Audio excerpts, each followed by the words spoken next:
Hi guys! Welcome back to my channel again. My name is Jap. Kumusta po kayong lahat? And ayan guys, maraming salamat pala sa walang sawang pagsubaybay sa ating pong daily love reading. And kung ikaw ay bago pa lang sa ating channel, mag-subscribe na po kayo. Then i-click mo na rin yung ating notification bell para lagi kang updated sa ating mga bagong upload. So ayan guys, sa mga interesado pala sa ating private reading, ayan. Iiwan ko na lang po yung link ng aking Facebook sa atin pong description box below. Message niyo na lang po ako sa mga gusto mag-inquire. Okay? Sige, tignan natin guys. Kanina naman love reading itong masasagap natin ngayon. Kanina bang love reading itong masasagap natin ngayon? Okay. Love reading. Kanina po itong love reading.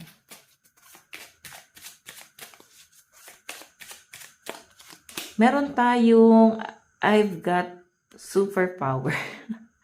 Nasa healing ka na eh. Yung iba sa inyo, pwedeng grabe yung recovery mo, no? Like, nandun ka sa point na nahirapan ka mag-move on talaga. Pero ang pinapakita kasi sa akin, guys, nasa healing ka ngayon. And parang bumabalik ka na ulit doon sa lakas mo, no? Bago ka sirain. Bumabalik ka na doon sa energy na nawala sa inyo. Ngayon nakakita ko, guys, sa parang nagiging masaya ka na ulit. Okay, nagagawa mo na ulit yung mga bagay na dati hindi mo na kayang gawin dahil nga na-broke ka. Tignan pa natin guys. Kanina po itong love reading.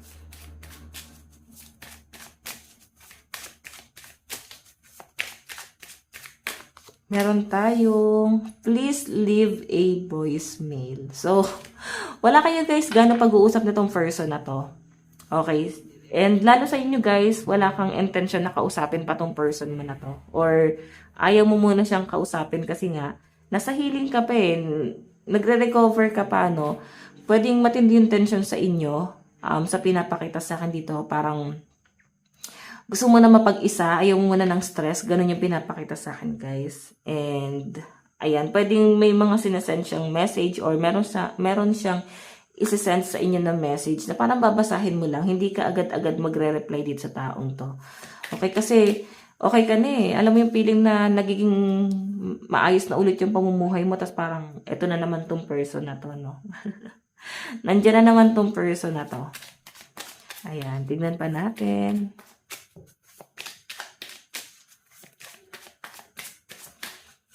Meron tayong it's not the end, only the beginning. So, yung sinasabi rito guys, no? Hindi pa daw to tapos. Kumbaga, nagsisimula pa lang daw kayo. Kumbaga, nasa level 1 pa lang pala kayo ng person mo. Or nasa basic pa lang kayo, guys. Ganun yung pinapakita sa akin. I think yung iba sa inyo, bago pa lang tong relasyon na to.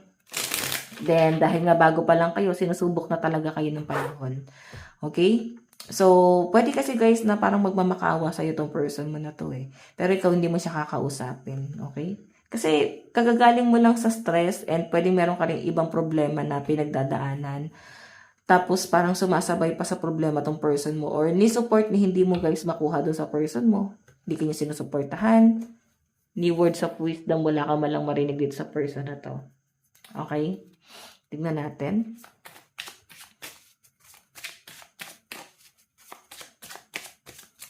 Kanino po itong love reading? Meron tayong sometimes I need help. So, sinasabi kasi dito guys ng person mo, pwede ikaw rin to, yun, no? Nagtapos na kayo talaga, game over.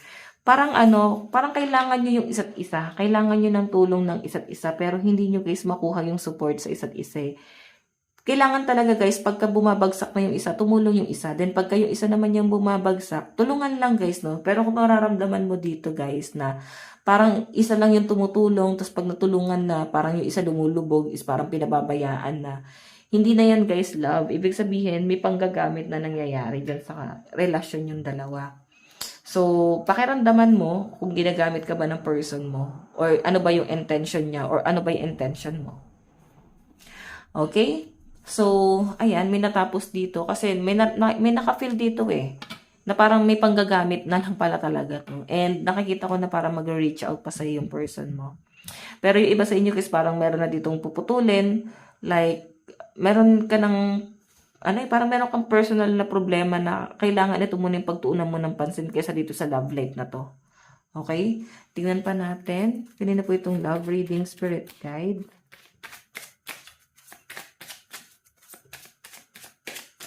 Meron tayong I can only count on myself. Ito, kasi walang tulungan talaga dito. Kumbaga, yung isa lang yung kilos ng kilos.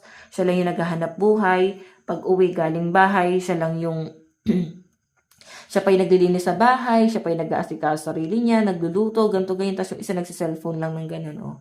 Parang wala talaga guys tulungan. Kaya parang may mananawa dito. Parang hindi na to worth it, ah. Parang sobra na to. Okay?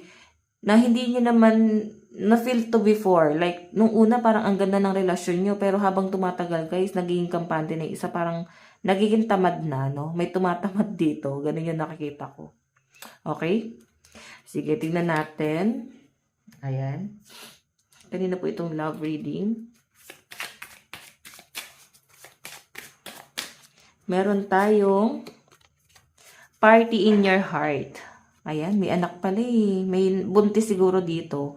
Iba sa inyo guys, pwedeng pagod kasi may anak, no? Yung isa kasi trabaho ng trabaho pagdating sa kanila.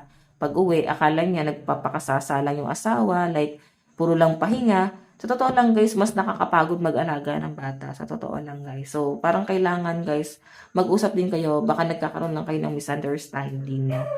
Nami-misinterpret ka ng person mo, tapos ikaw nami-misinterpret mo yung person mo. Kasi, kulang talaga, no? Hindi talaga, guys, kayang ilaban yung relasyon pag may bata, eh.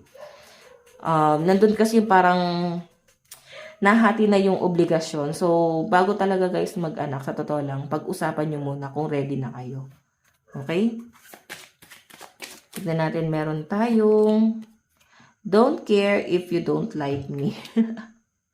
So, ayun, no, may nagme-message. I think ikaw to. Ayun, no, nagme-message yung person mo. Then, ikaw, wino-workout mo yung sarili mo, pwede nag-exercise ka, pinapaganda mo ulit yung sarili mo, pinapagwapo, so, ayan, may panggugulo na gagawin, then, siguro tumatatak talaga sa isip mo, kung paano kanya hindi inintindi, okay, na sarili niya lang yung iniisip niya.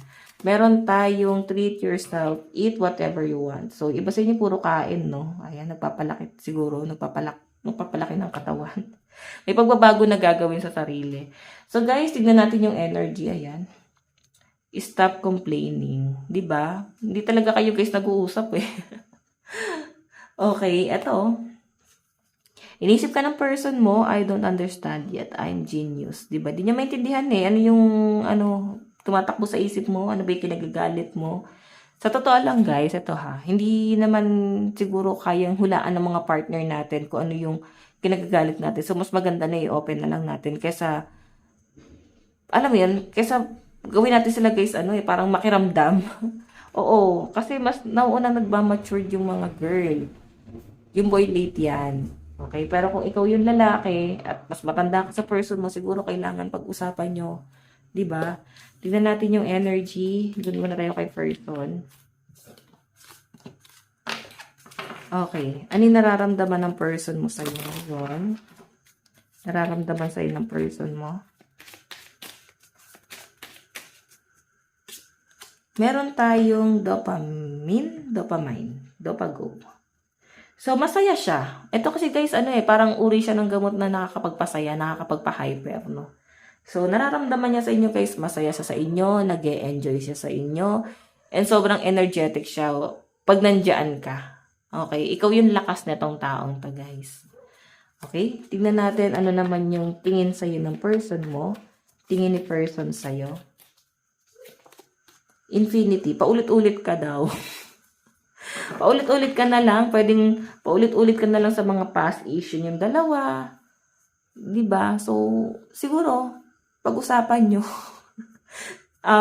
Siguro kaya kaganyan na parang paulit-ulit kasi wala ka nakukuha tamang sagot sa taong to. Okay, kaya parang inuulit-ulit mo sa kanya. Then, kung sinasagot ka na lang sana niya, di ba? Hindi mo ulit-ulitin yun eh. Tignan naman natin, guys.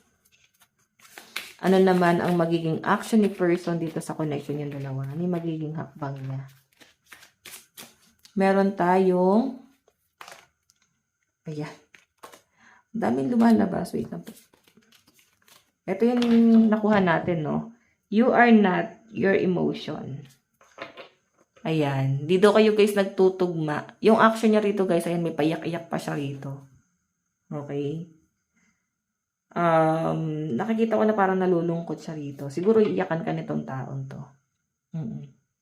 Magmamakaawa, iiyak, ganun, malungkot. Tignan natin guys, ano naman yung outcome sa side niya. Meron tayong, what if you could send your problem away today? So, sinasabi dito na, paano kung pag-usapan na lang natin kung ano yung problema, di ba? Kaysa yung umiiwas ka. Parang ganun. Tama naman yun. Meron siyang message sa'yo na parang iniiwasan mo kasi tong taong to. Pinaparamdam mo talaga na masama yung loob mo. So, sinasabi lang dito guys na huwag mo iwasan. Pag-usapan nyo. Okay? Kasi hindi din gusto ng person mo, pag-usapan nyo yung problema. Okay, dahil lang natin guys yung zodiac sign. Okay. Tignan natin ano yung malalakas na zodiac sign sa side ni person. Meron tayong Capricorn, Pisces, Libra, Aquarius. Meron tayong Aquarius, Scorpio, Sagittarius, Libra, Capricorn, Pisces. Okay. Isa pa, yun, naulit lang din guys, no? Aquarius, Scorpio, Sagittarius, Capricorn, Libra, and Pisces. Sa side naman, side mo, ano yung nararamdaman ko person mo?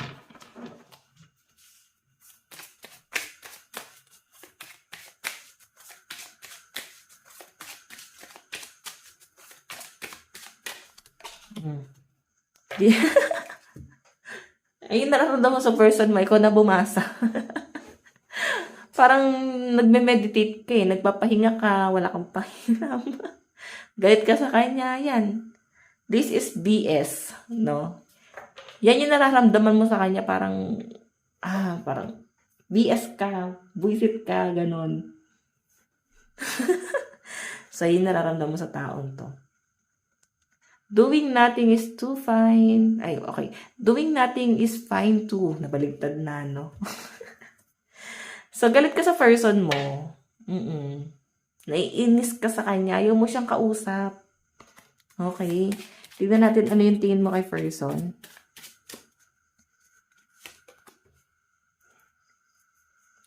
Ayan. These two shall pass. So, pwede kasi guys na meron siya mga ginagawa na ayaw mo. Like, masyadong mabisyo, umiinom, yosi. May mga bad habits siya. Pwedeng cheater tong person mo. Nasasaktan ka na sa mga paulit-ulit na ginagawa niya, guys. Feeling mo kasi, guys, paulit-ulit ka na sasaktan itong taong to. So, parang pagod ka na. And gusto mo na, guys, magpahinga. Ayaw mo na, no? Ayaw mo na. Parang tama na. Parang ganun yung nakikita ko dyan, okay? Tignan natin.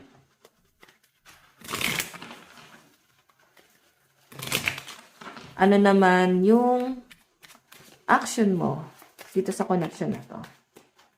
Meron tayong grabe ka na. So, basahin mo na lang. Yan yung action mo. Parang pag nagparamdam sa'yo, susuntukin mo to eh. Baka masaktan mo, no? Sakalin mo. Yun ang nakikita ko sa inyo. Yun, just FT. Okay. Inis na inis ka sa taong to. Masasaktan mo talaga siya sa bad trip mo sa kanya. Kasi maswerte ka naman nung wala siya eh. Pili mo talaga minalas ka eh nung pumasok sa buhay mo.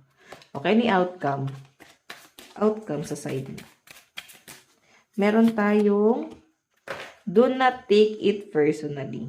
Ayun yung outcome, guys. Medyo nasasaktan ka pa rin, nag-share ka ng mga problema sa mga kaibigan mo, sa family mo. Hindi mo kayang pigilin yung emosyon mo eh. Talagang nasasabi mo sa ibang tao kung ano yung tawag dito, kabusita nitong taong to. Sobrang sama ng loob mo sa taong to, guys. Then siguro ina-advise sa'yo ng mga kaibigan, may natatawa pa, huwag masyadong personalin yan. Huwag masyadong parang huwag ka masyadong mag-focus lang dyan. Meron pang ibang bagay, marami pang pwedeng mangyari. Focus ka muna sa improvement mo. Parang ganon. So, makinig ka rin guys sa sinasabi sa'yo ng mga friend mo. Pwedeng makakatulong din talaga yon. Tingnan mo, stop repeating the same thing again. So, nangyari na yan, huwag mo nang ulitin-ulit sa susunod, no? Huwag mo na rin guys tanggapin siguro or ganong klase ng tao ulit. Kung new person yung papasok sa buhay mo, limitahan mo na. Okay? Tama na yan. Zodiac sign sa side. Sagittarius, Leo, Taurus, and Capricorn. Okay? Meron tayong Gemini, Taurus, Aries, Cancer, Virgo, and Leo. Okay. Taurus, Aries, Gemini, Cancer, Pisces, and Aquarius. Kuha tayo guys ng 3 cards. Saan na papunta tong connection nyo? Saan na papunta to spirit guide? The die is cast. Ala, susugal ka na naman ulit pero siguro sa tamang tao na. I deserve abundance. Diba yan, no? Nagpo-focus ka sa sa career mo. Parang, oh my God, tama ka na dyan. Dito muna ako sa blessing. Dito muna ako sa, parang dito muna ako mag-focus sa career ko. Mas importante ito kaysa sa'yo. Parang ganon. Meron tayong just packet. Galit na galit ka kay person, no? Okay, tingnan natin. Message ni person or love advice. Okay, love advice.